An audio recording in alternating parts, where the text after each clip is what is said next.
मधेपुरा में भव्य कलश यात्रा के साथ शुरू हुआ 7 दिवसीय श्रीमद् भागवत कथा। श्रद्धालुओं की उमड़ी भीड़।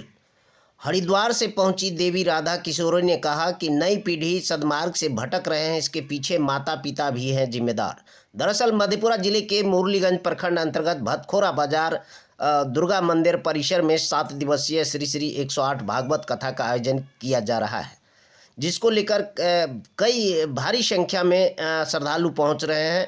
और यहाँ कार्यक्रम में लगभग 501 कन्याओं ने कलश यात्रा के साथ इस कार्यक्रम को प्रारूप दिया।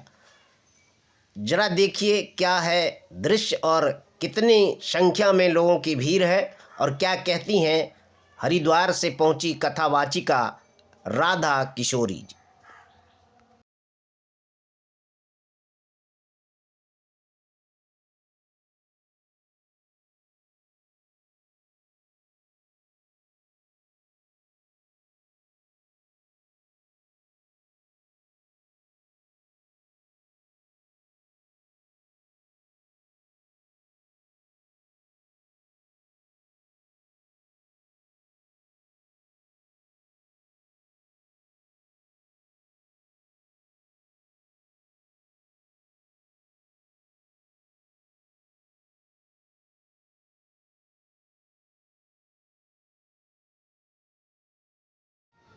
ये जो कथा है ठाकुर जी की, वैसे तो जो आज हिंदू सोया हुआ है, आज जो सनातनी सोए हुए हैं, आज जो धर्मात्मा सोए हुए हैं, ठाकुर जी की कथा के माध्यम से, ठाकुर जी की गीता के माध्यम से, राम कथा, कृष्ण कथा आदि आदि ठाकुर जी की जो भी कथाएं हैं, ये सब व्यक्ति को जगाने के लिए है। क्योंकि जब व्यक्ति ठाकुर जी की कथा को सुनेगा तो ठाकुर जी को जान पाएगा, और जब ठाकुर जी को जानेगा तो वो धर्म को जानेगा, और जब धर्म को जानेगा तो व्यक्ति जागेगा अपने जीवन में। वास्तव में यह जो कथा है, ठाकुर जी ने भी इस धरती पे कथाओं को इसलिए तारा है। भगवान ने भी जब देखा संसार के व्यक्ति भटक रहे, धर्म से भी विमुख हो रहे हैं और व्यक्ति अपने कर्तव्य से भी विमुख होता जा रहा है, तब भगवान ने जब थोड़ा सा ठाकुर जी को कष्ट हुआ, दुख हुआ, तब भगवान ने शुकदेव को आज्ञा करी कि तुम जाओ, इन भटके हुए को सही मार्ग पर लाओ। तो ठाकुर जी ने कथा के माध्यम से, एक अपने परिकर के माध्यम से व्यक्ति को जो भटका हुआ है उसे सही राह दिखाने का प्रयास किया। तो ये जो कथाएं हैं, जब जब हमें कथा सुनने का अवसर मिले तो हमें बस यही समझ जाना चाहिए कि ठाकुर जी हमें किसी प्रकार से जगाना चाह रहे हैं। ठाकुर जी हमें कथा के द्वारा हमें प्रेरित कर रहे कि अब उठो, जागो, अब थोड़ा धर्म के लिए जागृत होकर के सनातन धर्म की रक्षा करो, धर्म पर चलो। लेकिन जो स्थिति है धर्म के आड़ में भी बहुत लोग अपना ये बिजनेस बना दिया है, इसको किस दिशा में देखते हैं?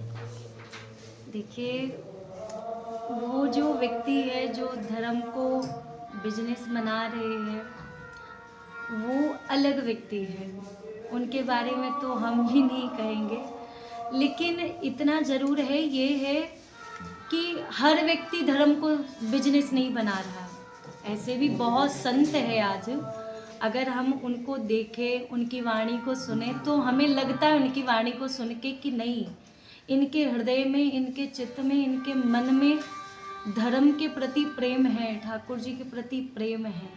तो हर व्यक्ति, हर संत महात्मा, हर कथा व्यास जो धर्म है, धर्म को बिजनेस के भाव से लेकर नहीं चल रहा है।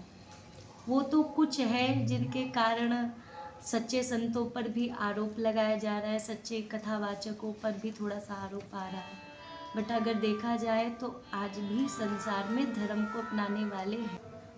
आज के जो युवा भटक रहे हैं, आज के जो व्यक्ति बहुत ज़्यादा, आज के जो बच्चे थोड़ा सा मार्ग को भूल रहे हैं, सच्चे धर्म के मार्ग को, सनातन मार्ग को, उसका मैं तो वैसे भी कथाओं के माध्यम से भी बोलती हूँ। आज के जो माता पिता हैं वो बच्चों को सिखा नहीं रहे हैं, कहीं ना कहीं अपराध माता पिता भी कर रहे हैं।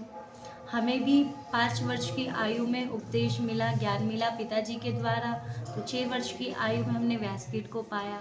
आज 18 वर्ष की आयु है ठाकुर जी के धर्म को गा रहे, ठाकुर जी की कथा को गा रहे, तो हमें भी एक प्रेरणा मिली कहीं से।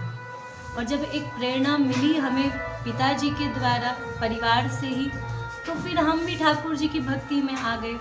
तो कभी कभी मैं भी अपने जीवन को देखती हूँ तो मुझे भी लगता है कि अगर माता पिता अगर चाहे तो बच्चे को धर्म पर ला सकते हैं। माता पिता आज जो बच्चों से परेशान है, बच्चे भटक रहे, युवा पीढ़ी अधर्म की ओर बढ़ रही है, तो कहीं ना कहीं अपराध जो है वो माता पिता का भी है।